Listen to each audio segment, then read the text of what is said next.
ma grand-mère s'est acheté un nouveau sac, rouge, flambant neuf, flamboyant. Elle l'adore et elle le porte avec fierté. La dernière fois, on se promenait dans les rues de La Rochelle, et en fait, quelqu'un est passé rapidement et lui a arraché son sac. Elle était déboussolée, comme tout le monde l'aurait été, et elle m'a dit « mais il faut qu'on aille au commissariat porter plainte tout de suite ». Mais je lui ai dit « attends, t'attendais que ça qu'on te le prenne ton sac, enfin, on voyait que ça sur toi, tu voulais qu'on te le prenne, tu l'as un peu cherché quand même. Vous trouvez ça absurde ?» Malheureusement, c'est ce qu'une victime de viol entend lorsqu'elle témoigne de son viol ou qu'elle va porter plainte. Ici, un tweet de Combini, un média, qui voulait témoigner et apporter son soutien aux victimes de viol par des chauffeurs Uber. Et ce qui va suivre, ce sont les réponses qu'on peut trouver sous ce tweet.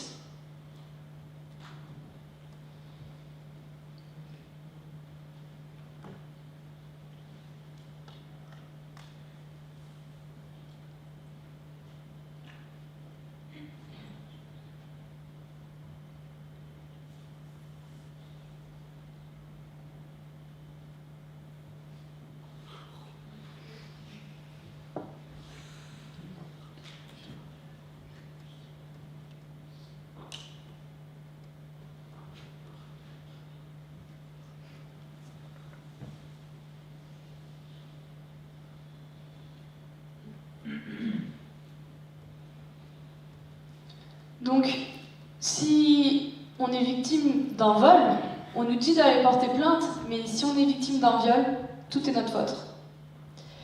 On a toujours cette idée, ce mythe du viol qui est propagé par la fiction, que le violeur est un homme violent, voire armé, qui va s'attaquer la nuit dans un parking désert ou une rue déserte à une pauvre jeune fille qui rentre seule le soir.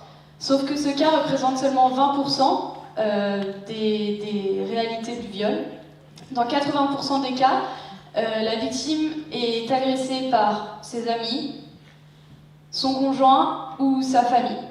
Elle est agressée de jour, dans son domicile, sur son lieu de travail ou sur son lieu d'études. Et la plupart du temps, une victime ne sait même pas qu'elle s'est fait violer parce qu'on a cette idée, ce mythe, et le chantage affectif n'est pas un consentement. Si on dit non, mais qu'après on nous dit « Oh, mais tu m'aimes plus, je te plais plus », bah non, c'est pas du consentement de dire oui après ça. Ensuite, je vous parle de viol, je pense que à tout le monde est venu en tête l'idée des fausses accusations. Eh bien, les fausses accusations représentent 2 à 8% des plaintes déposées pour viol, et dans ces fausses accusations, on y met aussi les plaintes qui ont été abandonnées pour diverses raisons. Donc, 2 à 8% de fausses accusations, mais en vérité, il n'y en a pas tant que ça. Ensuite, on pense qu'il y a un bon comportement à adopter lorsqu'on est victime d'un viol, ou lorsqu'on est victime d'un viol, excusez-moi.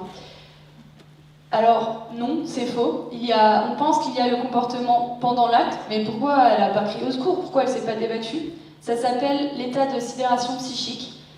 C'est un truc scientifique, je ne vais pas vous l'expliquer parce que j'y arriverai pas. Ensuite, on pense qu'il y a une bonne façon de réagir après l'agression.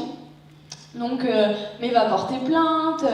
Alors déjà, c'est difficile parce qu'on n'a pas forcément envie de revivre ce traumatisme face à un agent de police, puis face à des poursuites judiciaires. Mais aussi, il y a certaines victimes qui décident d'en parler librement, ouvertement. On trouve ça choquant. Mais qu'elle en parle, qu'elle n'en parle pas, c'est son choix, c'est son histoire, et elle fait ce qu'elle veut de ça. Ensuite, il y a cette fausse idée des hommes et de leur pulsion sexuelle qui serait supérieure à celle des femmes. C'est faux, les femmes et les hommes ont les mêmes pulsions sexuelles. Et à cause de cette idée, lorsqu'un homme invite une femme au restaurant, lui paye un verre ou quoi que ce soit, l'homme pense que cette femme lui doit du sexe, ce qui est faux. Et donc si elle refuse, eh ben, il pense qu'il a le droit de la violer. Donc toutes ces idées, ce mythe qu'on a autour du viol, ça entraîne à une responsabilisation des victimes, parce que quand quelqu'un raconte l'agression qu'elle a subie, on va se dire mais c'est pas du tout l'idée que je me fais d'un viol, c'est absolument faux. Donc là, arrive ce genre de commentaire à une victime qui témoigne de ce qui lui est arrivé. Vous trouvez ça dingue, mais c'est ce qui se passe, réellement. Donc, je vous demande, la cause d'un viol, c'est la jupe que portait la victime, son sourire, parce qu'elle est rentrée seule le soir tard, parce qu'elle était alcoolisée ou qu'on a jugé que son attitude était provocante. La seule personne responsable d'un viol, c'est l'agresseur.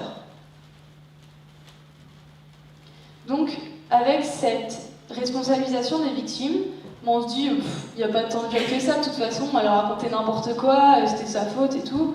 Donc, le viol devient quelque chose de banal dans notre société. Entre une femme sur 5 et une femme sur 6 sera victime d'un viol ou d'une tentative de viol dans sa vie.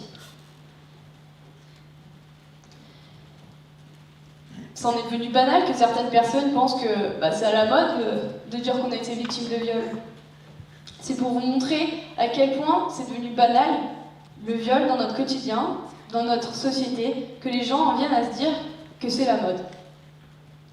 Enfin, dans la culture populaire, on est exposé très souvent à des images de viol, que ce soit dans des films, dans des séries. Je dis pas que c'est négatif, ça a très souvent un caractère à nous faire réagir. Mais il y a aussi un énorme problème, c'est l'érotisation du viol dans la pornographie. C'est-à-dire que dans les catégories porno les plus recherchées sur les sites, ce sont le viol, tout simplement. C'est elle a dit non, mais en fait ça voulait dire oui, c'est un jeu de séduction. Sauf qu'un non, c'est un non, c'est la base du consentement. Enfin, des hommes comme Polanski font box-office avec leur nouveau film. Polanski a été accusé d'avoir violé une enfant de 13 ans. Et il fait box-office quand son film sort en France. Et enfin, des agressions diffusées en direct à la télé sans que rien ne soit fait contre l'agresseur et tout le monde trouve ça normal.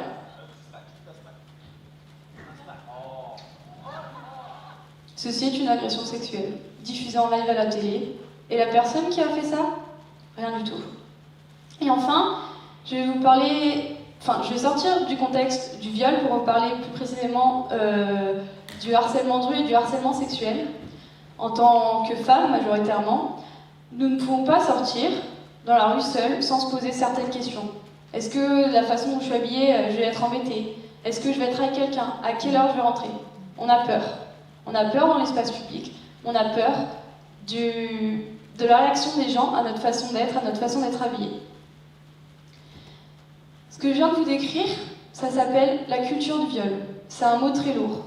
C'est le mythe qu'on se fait du viol qui entraîne à la responsabilisation des victimes, puis à la banalisation du viol. Donc la culture du viol, ça va de la simple blague sur le viol jusqu'à l'acte en lui-même. Ce sont des croyances et des idées reçues. La culture du viol, existe depuis toujours, sauf qu'on a mis un terme dessus et on essaye de l'arrêter. Donc on doit parler, on doit soutenir. C'est notre rôle en tant que personne dans la société. Je voudrais m'excuser si j'ai pu genrer les victimes de viol. Il n'y a pas que des femmes qui sont violées, même si elles sont à 98% majoritaires. Des hommes aussi sont violés. On les entend, on les écoute. Donc, en théorie, on est tous contre le viol, mais en pratique, on le nie. Donc, je vais vous poser une question. Vous pourrez y réfléchir plus tard, seul ou à plusieurs. Est-ce qu'un jour vous avez remis en doute la parole d'une victime parce que vous avez jugé qu'elle a eu un comportement provoquant ou peu importe, ou alors parce que son agresseur c'était une personne que vous aimiez, que vous appréciez, voire que vous aduliez.